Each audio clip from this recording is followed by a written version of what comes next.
Взехме от клиент този скутер с оплакване, че са го измислили и е спрял да пали. Поогледахме го, май е спрял да пали доста отдавна, съдейки по състоянието му. Оказа се, че са го измили преди около година и половина. Микроключетата на спирачките не работеха, преправихме едно от Дукати Панигале, стана супер. Отделно имаше късо в инсталацията, която разплетохме и отремонтирахме. Започна да пали като часовник. Сменихме и маслото, сможихме нов акумулатор и е готов за връщане на клиента.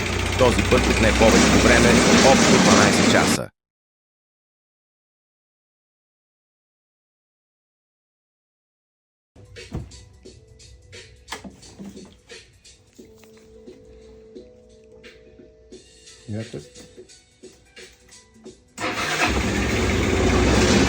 Способност.